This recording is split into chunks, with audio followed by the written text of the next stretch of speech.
الحمد لله وكفى وسلام على عباده الذين اصطفى اما بعد لاہوری رحمۃ اللہ علیہ کی مجلس کا عنوان ہے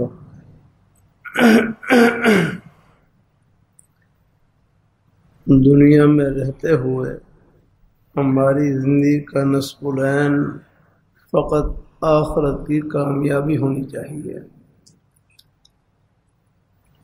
دنیا میں رہتے ہوئے ہماری زندگی کا نصب العین فقط آخرت کی کامیابی ہونی چاہیے۔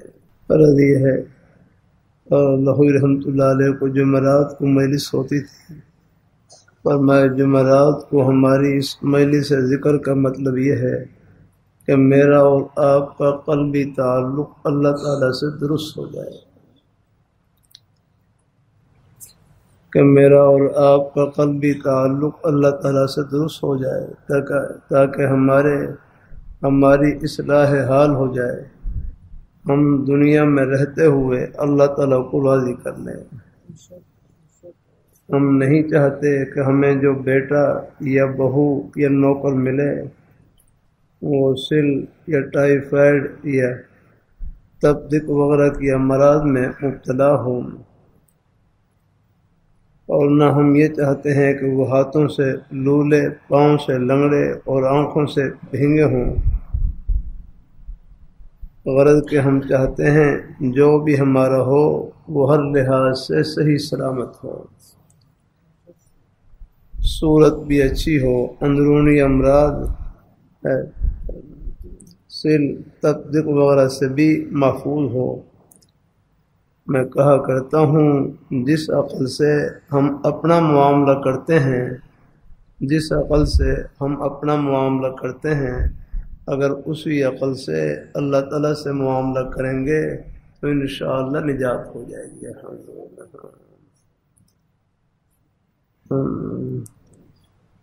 اگر ہمیں ایسے انسانوں کی ضرورت نہیں کہ جو جسمانی بیماری میں مبتلا ہوں یا جن کے اندر جسمانی نقائص ہوں،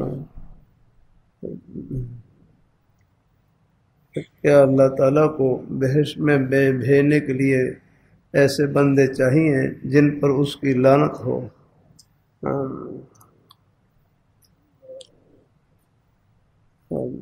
اقرأ کتابک کفی بنفسک اليوم علیک حسیبا، ترجمہ، اپنا اعمال نامہ پڑھ لیں، آج اپنا حساب لینے کے لیے تو ہی کافی ہے۔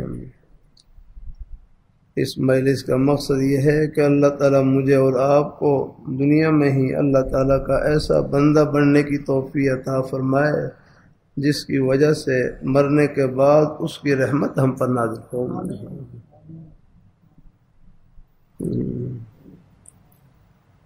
بیعت کا مقصد یہ ہوتا ہے کہ بیعت کرنے والا بیعت لینے والے سے عہد کرتا ہے اللہ تعالیٰ اور رسول اللہ صلی اللہ علیہ وسلم کا جو حکم مجھے بتلائیں گے میں اس کو مانوں گا اور اس پر عمل کریں گے۔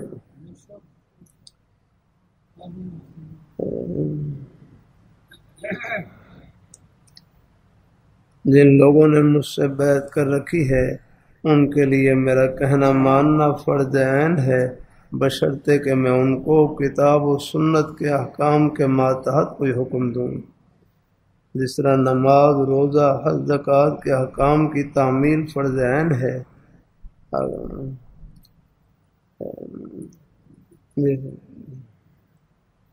میری بھی کچھ ذمہ داری ہے۔ اللہ تعالیٰ مجھ سے قیامت کے دن پوچھیں گے کہ میں نے فلاں اپنا بندہ تمہارے پاس بھجوایا تھا، تم نے اس کو کیا سکھلایا تھا؟ جیسے ماں باپ کا کہا ماننا فرض عین ہے، اسی طرح شیخ کا کہنا ماننا بھی فرض عین ہے، بشرطے کہ کوئی شریعت کے خلاف حکم نہ دو۔ یاد رکھنا، اگر ماں یا باپ پانی مانگے اور بیٹا پانی دینے سے انکار کر دے،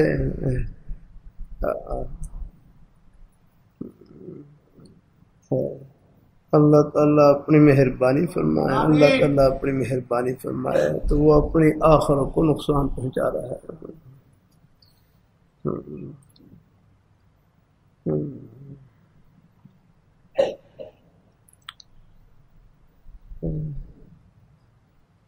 جزاکم اللہ تعالیٰ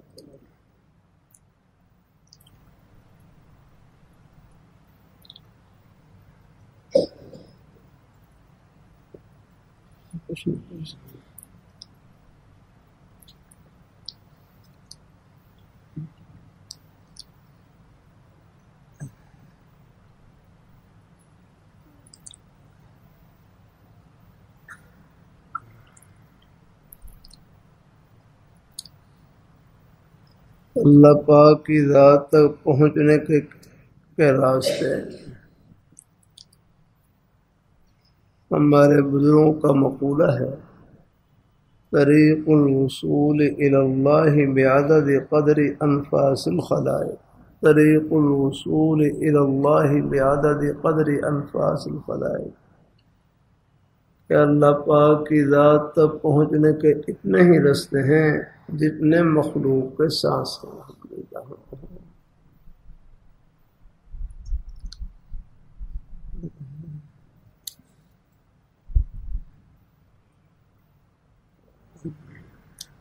اللہ تعالیٰ کی ذات تک پہنچنے کے اتنے ہی راستے ہیں جتنے مخلوق کے سانس ہیں۔ اوسط درجہ یہی ہے کہ ہر آدمی 1 گھنٹے میں 1000 مرتبہ سانس لیتا ہے، 1 گھنٹے میں 1000 مرتبہ سانس لیتا ہے، 24 گھنٹوں میں 24,000 مرتبہ سانس لیتے ہیں۔ اور یہ ایک ایک سانس اتنا قیمتی ہے، اتنا قیمتی، دنیا کا جو سانس ہے، حکیم الامت حضرت عامر رحمۃ اللہ علیہ فرمانے لگے موت کے بعد صرف ایک سانس کو خریدنے کے لیے کروڑوں اربوں خربوں پہ خرچ کریں کہ مجھے زندگی کا ایک سانس اور مل جائے۔ فرمایا یہ نہیں مل سکتا جو اللہ تعالیٰ نے یہاں نصیب فرمایا تھا۔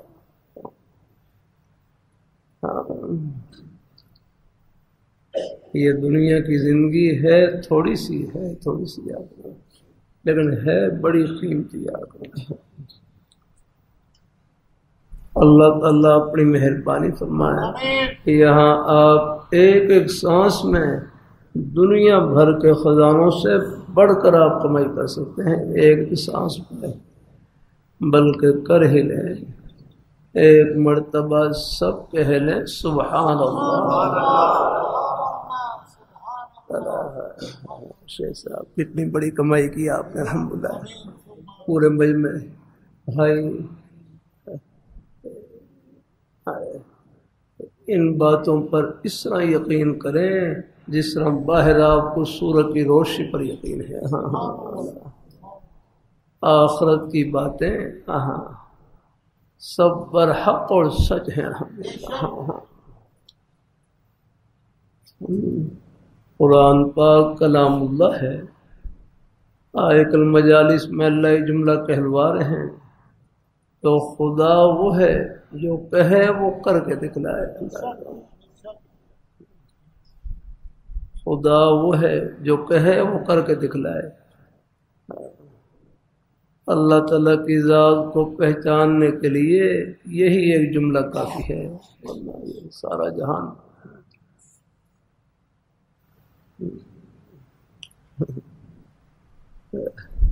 حضرت حکیم الامت حضرت عامر رحمۃ اللہ علیہ عجیب بات فرمانے لگے اللہ تعالیٰ کے وجود پر جو دلائل ہیں، دلائل یہ دلائل صورتن ہیں، ان کو دلیل کہنا بھی صورتن ہے، یاد رکھنا، ذرا دھیان سے سمجھنا، ان کو دلائل کہنا یہ بھی صورتن ہے، یاد رکھنا، کیونکہ دلیل وہ ہوتی ہے جو مدلول سے واضح ہوتے ہیں، دلیل دلالت کرنے والی، مدلول جس چیز پر دلالت کی جا رہی ہے۔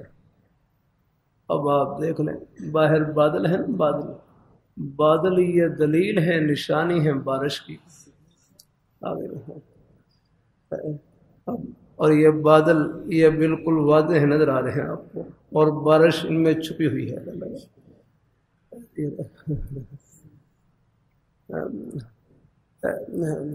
کہتے ہیں دلیل وہ ہوتی ہے جو مدلول سے واضح ہو، اور فرمایا اللہ تعالیٰ کا وجود یہ اپنے دلائل سے بھی زیادہ واضح ہے۔ الحمدللہ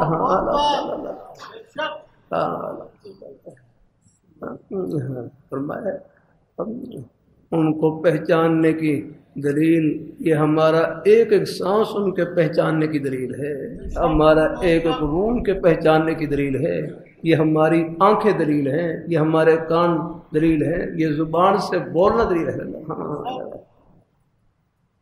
وفی انفسکم افلا تبصرون، اللہ یہ فرما رہے ہیں مجھے پہچان نہ ہو باہر جانے کی کیا ضرورت، اپنے اندر ہی جھانک لو۔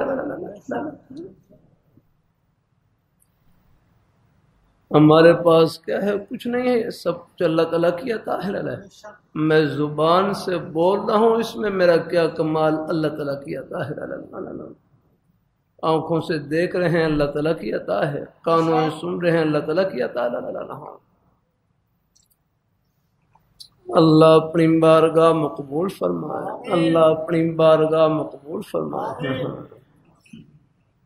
فرماتے ہیں بزرگوں کہتے ہیں اللہ تعالیٰ کہ ہمارے ہر سانس میں اللہ تعالیٰ نے اپنے قرب کا بہانہ چھپا رکھا ہے۔ اور دیکھو میں ایک مرتبہ ازبکستان جہاں یہ بخارا، تاشقند، سمرقند، ترمذی شریف، یہ امام بخاری رحمۃ اللہ علیہ کی پیدائش یہ بخارا کی ہے۔ مجھے اللہ تعالیٰ نے توفیق بخشی ہے، یہ جو بخاری شریف کی 2 جلدیں ہیں اوپر یاد رکھنا، میں دکھلاتا رہتا ہوں۔ وہاں امام بخاری رحمۃ اللہ علیہ کے گھر پر بھی حاضری ہوئی ہے۔ وہاں ایک لائبریری بنا رکھی ہے، لائبریری۔ اب وہاں تو خیر ہے، ان کی پہچان ان کے گھر سے نہیں، ان کی خدمتوں سے ہے۔ الحمدللہ یہ بخاری شریف کی حدیث مبارکہ یہ ان کی پہچان ہے۔ الحمدللہ کتنی بڑی بڑی کتاب ہے۔ الحمدللہ اللہ اپنی بارگاہ مقبول فرمائے، اللہ تعالیٰ اپنی مہربانی فرمائے۔ یہ بخاری شریف پر یہ 2 جلدیں ہیں بخاری شریف کے۔ الحمدللہ یہ حدیث شریف کی مبارک کتابیں میں نے یہاں رکھی ہوئی ہیں زیارت کے لیے۔ الحمدللہ اللہ اپنی بارگاہ مقبول فرمائے، اللہ تعالیٰ اپنی مہربانی فرمائے۔ علم دین کے لیے بھی بڑی محنت کرنی پڑتی ہے، کوشش کرنی پڑتی ہے۔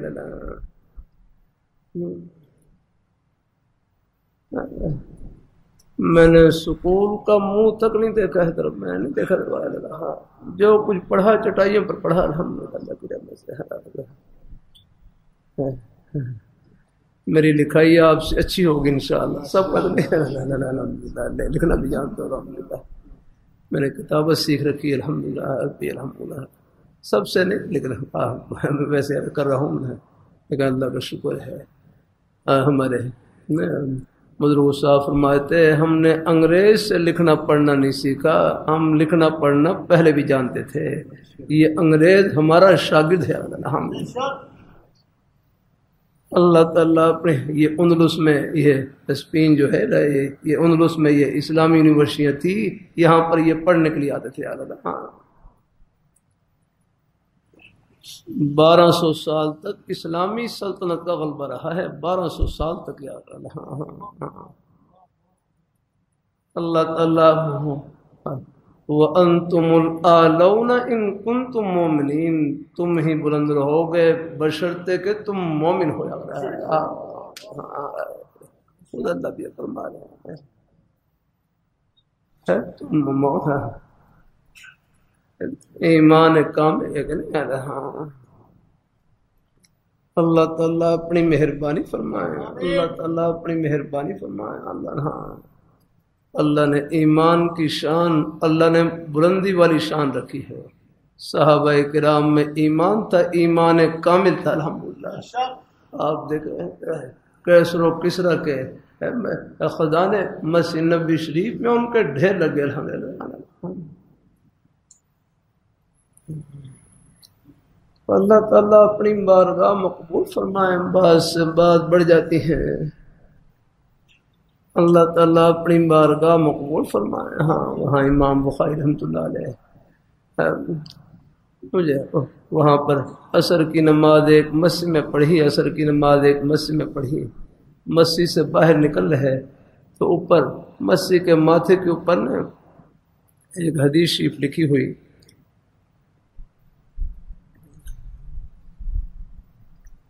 حاسبوا قبل ان تحاسبوا،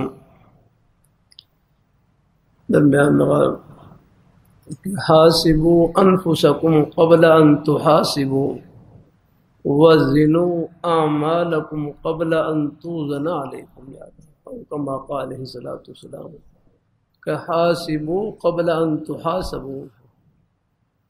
مختصر ہی لکھی ہوئی تھی اور انفسکم کے الفاظ بھی آتے ہیں. حاسبوا انفسکم قبل ان تحاسبوا وزنوا اعمالکم قبل ان توزن علیکم، میں کہ اپنے نفس کا محاسبہ کر لیا کرو، اپنے نفس کا محاسبہ کر لیا کرو، اور میں حساب سے پہلے ہی اپنے نفس کا محاسبہ کر لیا کرو، اپنے آپ کا محاسبہ کر لیا کرو، اپنے اعمال کا جائزہ لے لیا کرو. اللہ تعالیٰ اپنی مہربانی فرمائے. بس جائزہ یہی ہے کہ اپنے اعمال کے بارے میں سوچ لیا کریں، اگر میرا عمل اللہ تعالیٰ کی رضا اور خوشنودی کے مطابق ہے تو اللہ تعالیٰ کا شکر ادا کریں کہ یا اللہ آپ کی مہربانی ہے، آپ نے ان نیک اعمال کی توفیق عطا فرمائی. اور اگر کوئی اللہ تعالیٰ کی ناراضگی والا عمل ہوا تو فوراً بس اس سے اللہ پاک کی بارگاہ میں توبہ استغفار کر لیں.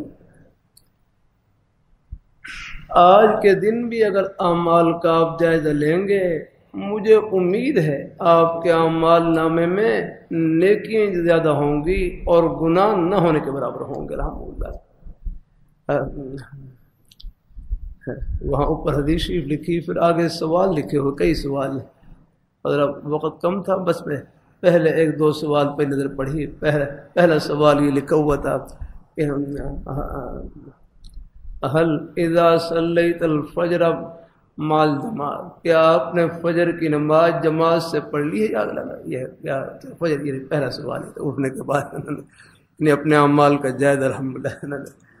اور بھی ایسے پورے سوال لکھے ہوئے اس میں الحمدللہ، اپنے اعمال کا جائزہ الحمدللہ. ہاں اللہ تعالیٰ اپنی مہربانی فرمائے، اللہ اپنی بارگاہ مقبول فرمائے الحمدللہ. پھر میں نے کیا نہیں، اللہ نے اپنے قرب کے بہانے ہر جگہ پھیلا رکھے. ہاں نیکی نام ہی اللہ تعالیٰ کو قرب کا ہے، نیکی نام ہی اللہ تعالیٰ کو قرب کا ہے الحمدللہ. ہاں راستے سے کانٹا ہٹا دیں، مقصد اللہ تعالیٰ کو خوش کرنا، یہ نیکی فرش پر نہیں، جنت کی ٹھنڈی ہواؤں میں الحمدللہ. نیکی نیکی ہے الحمدللہ. ہاں حکیم الامت حضرت رحمۃ اللہ علیہ فرمائے لگے نیکی کرتے وقت نیت چاہے کوئی بھی نہ ہو ہے، اللہ تعالیٰ کی رضا کی نیت ہے، لیکن بعض دفعہ نیکی کرتے ہیں کوئی نیت بھی نہیں ہوتی. فرمائے بس دکھلاوے کی نیت نہ ہو، پر بس وہ نیکی اللہ ہی کے لیے الحمدللہ. اللہ یعنی اب آپ دیکھ لیں راستے میں کوئی حادثہ پیش آ گیا ہے، اب آپ دیکھیں کتنے حضرات ہیں، کوئی موٹر سائیکل کھڑی کر رہے ہیں، کوئی اپنی گاڑی کھڑی کر رہے ہیں، فون پہنچ رہے ہیں، کوئی ان کو اٹھا رہے ہیں. اب وہاں پر سوائے ہمدردی کے اور کوئی خیال نہیں آ رہا. اب یہ نیکی محض اللہ ہی کے لیے الحمدللہ کی رحمت اللہ. بس ریا اور دکھلاوا نہ ہو جا کرنا. ہاں ریا کا معنی دکھلاوا. ایک بھائی کہنے لگے بندوں کو کیا دکھلانا، جن کی آنکھیں ہر وقت مچ رہی ہیں، ان کو کیا دکھلانا، دکھلائیں ان کو جو ہر وقت دیکھ رہے ہیں. لا تاخذہ سنۃ ولا نوم، جن کی شان ہے، پر میں ان کو دکھلائے لگا. ہاں اللہ یہ ان کی شان یہ نہ ان کو اونگ آتی ہے نہ نیند آتی ہے. ولا یعودہ حفظہما وہو العلی العظیم، اور آسمان اور زمین کی حفاظت ان کو تھکاتی نہیں ہے. ہاں تھکنا یہ تو بندوں کی صفت ہے. ہاں اللہ تعالیٰ اپنی مہربانی فرمائے لگے. ہاں فرمائے دنیا میں معمولی سی معمولی تکلیف وہ تھکاوٹ کی تکلیف ہے، فرمائے جنت میں یہ بھی نہیں ہوگی. اللہ تعالیٰ اپنی مہربانی فرمائے. اللہ قرآن وہاں پر نہ تھکاوٹ ہوگی اور نہ پیاس ہوگی.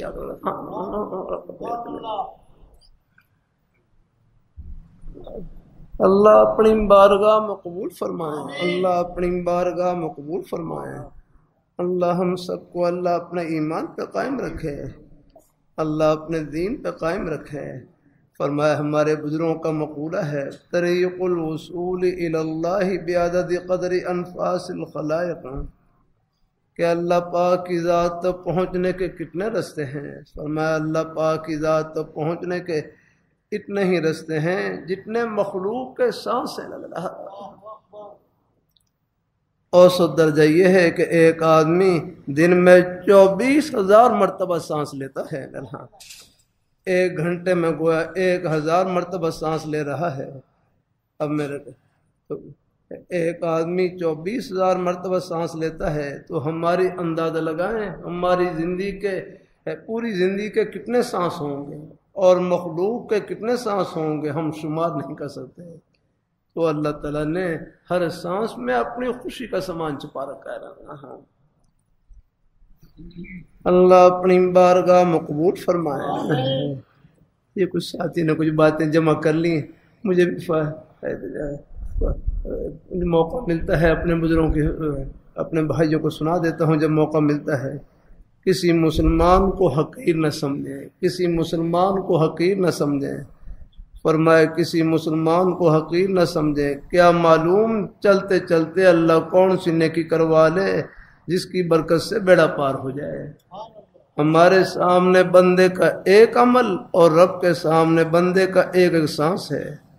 کیا معلوم کس سانس میں اللہ میاں سے کس طرح لو لگا لے، وہ عرش پر پہنچ جائے اور ہم دیکھتے رہ جائیں.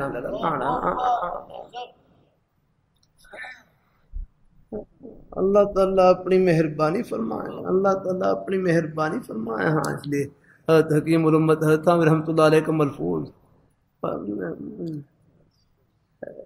فرمائے عیب پر ناگواری کا منشا تکبر ہے. عیب پر ناگواری کا منشا تکبر ہے. کوئی کسی کا عیب بیان کر دے اس پر ناگواری، فرمائے اس کا منشا تکبر ہے. فرمائے لگے تم یہ سوچ لیا کرو کہ اس نے تو میرا ایک عیب بیان کیا، اس نے تو میرا ایک عیب بیان کیا، میرے اندر تو 20 عیب موجود تھے، اس نے تو ایک عیب بیان کیا ہے. اللہ تعالیٰ نے 19 پر تو پردہ ڈال رکھا. اللہ تعالیٰ بہرحال عیب کے بیان کرنے کے بعد اصل مناسب یہی ہے، عیب بیان کرنا ہو تو بالکل شرمندہ نہ کیا جائے. ایسا انداز اختیار کر لیا جائے کہ چلو ان کی اصلاح بھی ہو جائے اور ہے کہ ان کو شرمندہ بھی ہے شرمندگی سے بچایا جا رہا ہے.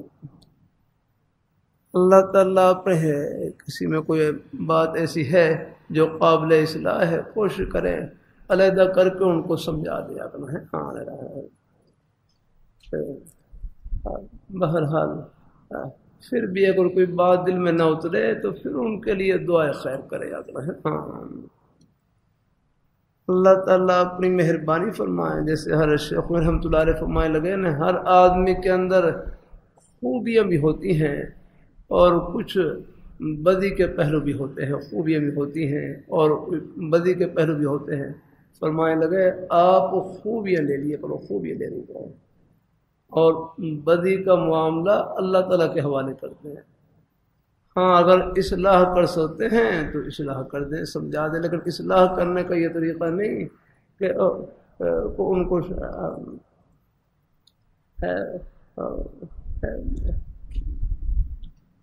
اللہ تعالیٰ اپنی مہربانی فرمائے. اللہ تعالیٰ اپنی مہربانی فرمایا ہے کہ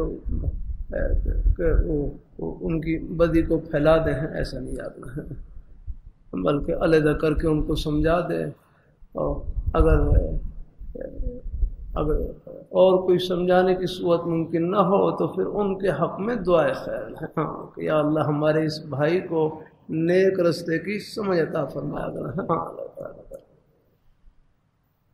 تو اللہ تعالیٰ اپنی مہربانی فرمائے، اللہ تعالیٰ اپنی بارگاہ مقبول فرمائے، اللہ ہم سب کو اللہ اپنے ایمان پہ قائم رکھے، اللہ اپنے دین پہ قائم رکھے۔ انشاءاللہ یہ محبتیں آخرت کی خوشیوں میں سب کو ملائیں گے اور اکٹھا کریں گے انشاءاللہ۔ الحمدللہ۔ حسد کی بیماری کا علاج۔ میرے حضرت سے ایک صاحب جامع شفیع پوچھنے لگے کہ میں پڑھنے پڑھانے میں، کہ ایک صاحب پوچھنے لگے بعض ساتھی کام میں، پڑھنے پڑھانے میں، عہدہ اور منصب میں، کاروبار میں آگے بڑھ جاتے ہیں، ان کے کام کو دیکھ کر، ان کی ترقی کو دیکھ کر دل میں حسد محسوس ہوتا ہے، جلن محسوس ہوتی ہے، میں کیا کروں؟ تو اللہ والوں کے عجیب جملے فرمائے لگے حسد کی بیماری کا علاج یہ ہے، جلنے کی بیماری کا علاج یہ ہے کہ جن کے بارے میں حسد محسوس ہو، جلن محسوس ہو، نام لے کر ان کے حق میں دعائے خیر کریں کہ یا اللہ ان کے کام میں، ان کے پڑھنے پڑھانے میں، ان کے عہدہ اور منصب میں، ان کے کاروبار میں اور برکات عطا فرما۔ اگر آپ کی دعا ان کے حق میں قبول ہو گئی، کام وہ کرے گا، ثواب آپ کو ملے گا۔ یعنی کتنا بہترین نسخہ بتلا دیا۔ فرش پر ان کی دکان چل رہی، عرش پر آپ کی دکان بڑھ رہی۔ رہا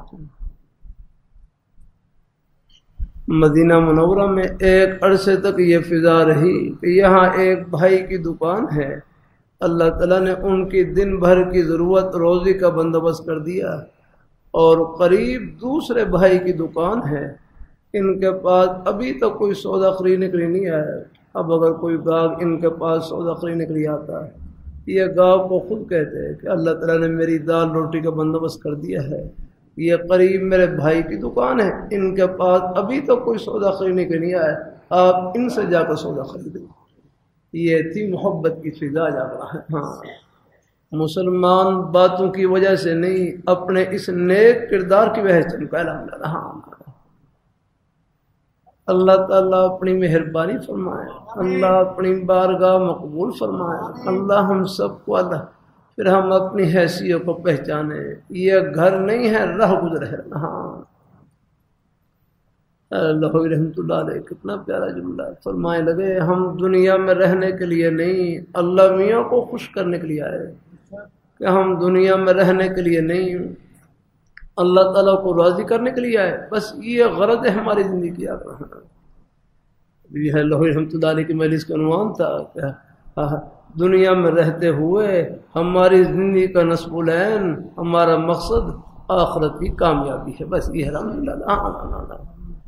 آخرت کی کامیابی وہ ہمارے ایک ایک سانس میں ہے، بس یا اللہ۔ اب آپ جمعہ پڑھنے کے لیے تشریف لائے، یہ ایک قدم جنت کا قدم ہے الحمدللہ۔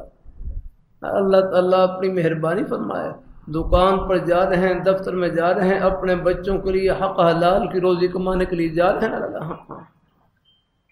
اللہ تعالیٰ اپنی مہربانی فرمائے، اللہ تعالیٰ بس کوشش کر لی جائے، اپنے روزی کے وسیلے ہیں ان میں بھی بس اللہ تعالیٰ کی رضا شامل رہے الحمدللہ۔